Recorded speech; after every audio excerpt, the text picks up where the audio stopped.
what's up? Um, my room's a mess, so don't judge me for my room. It's messy.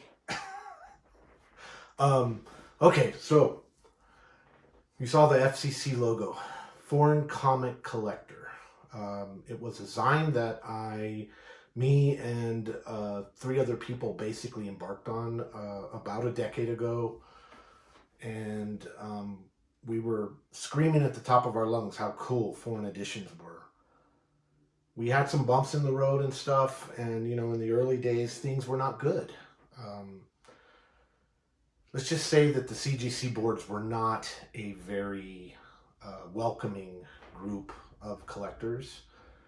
It was very elitist, and a lot of people saw foreigns as just foreign quote unquote reprints and basically worthless. Some people thought they were cool, but never thought that they would have any kind of monetary value at all. But we knew that there was novelty, there was uniqueness, there was coolness, pick the adjective, it was in the foreign edition part of the hobby. And so that's where my background comes from. Was writing articles about foreigns. I wrote the very first article about this style of collecting, about set building. So that's kind of my background, and I've been trying to teach and show people the way, so to speak, ever since. So thank you for going on this journey with me. This is my first attempt at a kind of class. I want to do it in video form. And so what we're first going to go into is research. This part of the hobby is different. At least as far as the American originals are concerned, everything that can be written about them pretty much has. There's every blog in the world, there's every zine in the world, there's every high-end magazine or Overstreet article in the world about them. But the foreign editions are lacking in a lot of research, journalistic articles, you name it. For the most part, 99.9% of the hobby still, to this day, doesn't know what's out there. So what I'm going to be teaching you first as a newbie foreign collector is how to research. And so we're going to go into that first. Research is a big part of this. If you don't have the stomach for research, then you can just sit around and wait for cool books to pop up and hit buy it now or whatever. And that you can do that too. But like the phrase I said that we all know about, you can't collect what you don't know exists. So you have to know what exists to know what you're looking for. And that's what we're going to go into first.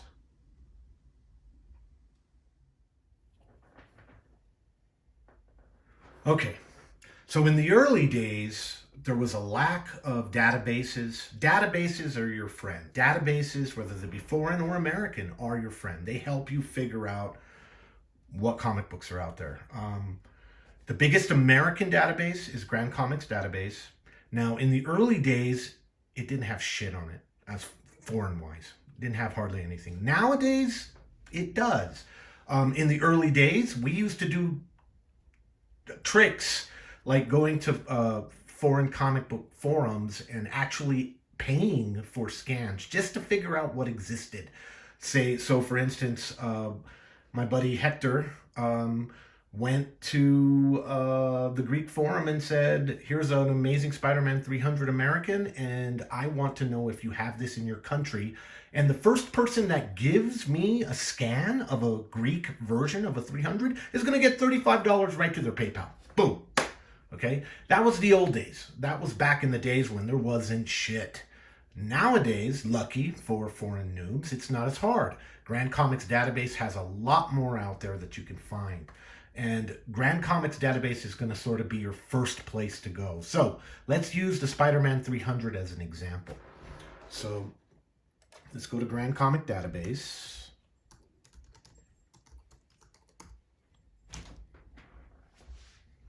Okay. My wife very rudely interrupted. Sorry about that. So we're going to go to Grand Comic Database. We're going to look up Spider-Man. I'm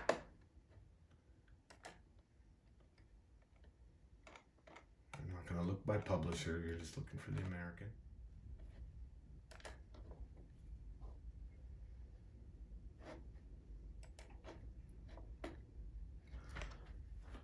Okay, once you find the Spider-Man section, we want to go to the 300. So that's easy to do. You just go down, find the 300. Now the nice thing about Grand Comics Database is it cross-references with foreigns and American books. There's our first Spider-Man 300. We're going to go into the 300. And then once we're in the 300, you're going to see them incorrectly say reprints, but I'll go ahead and let them have that. And you're going to see a whole bunch of different countries' flags, right? You're going to see a whole bunch of country flags. This is how you're going to find out what is out there. Now, Grand Comics Database is not the end-all be-all. It doesn't have everything, but it has enough to get you started. So we know this is the Mexican, right? There's the Mexican. You now know a Mexican exists. Let's say you're looking through there and you go, oh man, look, there's a Hamakamis. I wonder what that is. You're going to go to that. You're going to go, oh shit. There's a Hamakamis.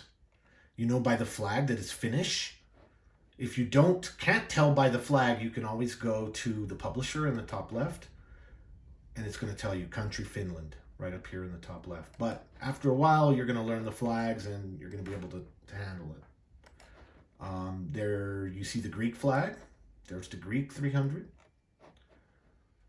And so that's what you do. You use Grand Comics Database to figure out what all exists, at least as far as they are concerned. Because remember, it's not the end-all be-all. They do not have everything. They only have some things.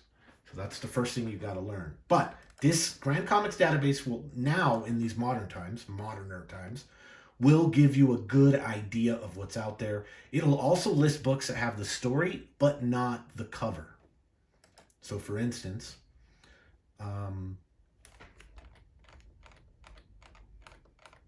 this German book, which is more of a tome,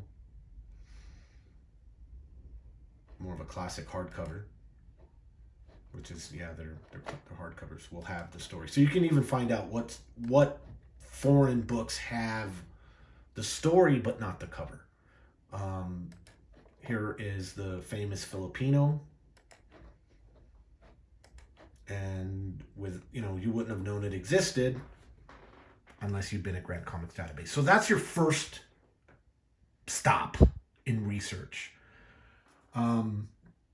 Then from there, we're going to look at more different databases where you can search. But this is your first place of stop. You got a book, you know the American book and cover, and you're looking for as many foreign equivalents that exist, or even the stories that might exist in other foreign books without the cover. Go to Grand Comics Database. That's going to be your huckleberry. Very first off. Okay, we'll get to the other databases shortly. Maybe not in this video, but maybe through text. But you're probably all wondering, okay, so how does research help me? Okay, so let's go to kind of the low-hanging fruit of the foreign world, or international eBay sites. International eBay sites, some collectors don't realize that their American eBay login will work on the international eBay sites. Not every country has an international eBay sites, but at least in Western Europe, they do.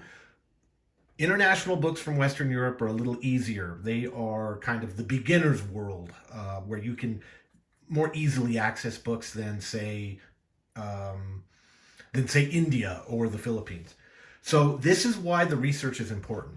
So, we're talking about the Spider-Man 300. This is quite possibly one of the most popular of the Spider-Man 300s. It is the Lomo Ragno 91. And what you have to remember about the international eBay sites is they're not in English. You're not going to find shit looking up Italian 300. That ain't going to find it for you. You have to know the title and you have to know the issue number. And that's where the research is going to help you. Okay? So we know that Lomo Ragno 91 is the title and the issue. you can copy and paste that exact thing right out of Grand Comics database. So you can copy that, Lomo Ragno. I clicked on it. I'm just trying to, you could just write it down, but anyway, I'm trying to copy it there. I'm going to copy that. Then to access international eBay, you can go to ebay.com, right? And if you go down to the bottom, very bottom on the first page, you're going to see eBay sites. You're going to see flags and countries. We know it's Italian, so we're going to go to the Italy eBay. Now, guess what? You can just paste right in the Lomo Ragno. Now, a lot of foreign countries don't use the hash, so we're going to remove the hash. Another little tip. You put Lomo Ragno 91, and boom! There you go, baby! There's a buying op, right? Oh, shit. I thought I had to wait on American eBay for this to hit me. No, you don't. You can get it out of eBay Italia. This is 99 euros. The Italians have started realizing that Americans will pay money for this issue. This issue used to be found for as cheap as 15 euros. Those days are long gone. Okay, so we're going to get into the next tip. The next tip is, how do I figure out what all of this Italian language says? Okay, spedizione is shipping. This ships internationally, I can tell because I've been doing this long enough. But if you're new and you need help with some of this stuff, or you don't know what that euro, is, I'm already logged in. So let me see if I can log out and show you how to log back in.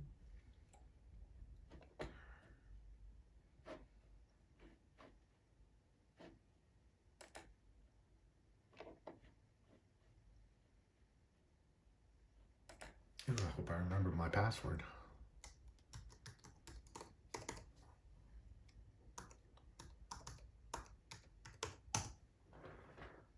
Ooh, I'm not going to remember my password.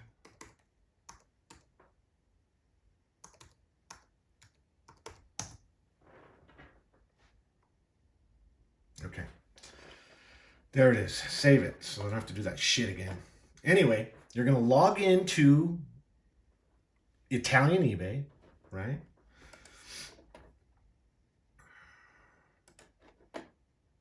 Okay, so once you're logged in, you're going to see down here, Aginga el gote de observi. That means, do you want to watch it, right?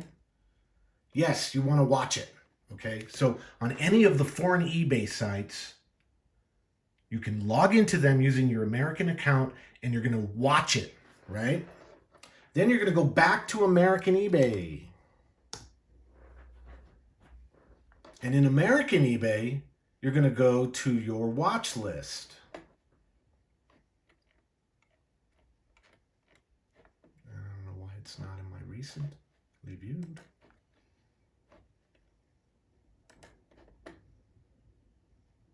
Okay.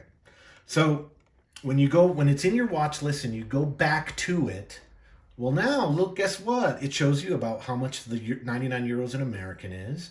The UI is in English, right? You can see here shipping is going to be 25 euros, approximately 30 bucks. You know that it's international shipping. Ships to worldwide, so that lets you know that. Now, it won't on the item specifics, it won't translate that. But it at least will translate this for you, and because you've watched it, it will be in a place. So if you wanted to add it to a list, add to cart, buy it now, whatever you wanted to do, you could buy this Italian 300 for about 135 bucks. That's why the research is important, because when you know the title and when you know the issue number, you can then go to that country's specific auction site, whether it be an international eBay site or when we get into the more advanced stuff, something like Tradera for Sweden or one of the Russian ones. At least you know the title and number. With that information, you can find the books that you need, and this is your very first lesson.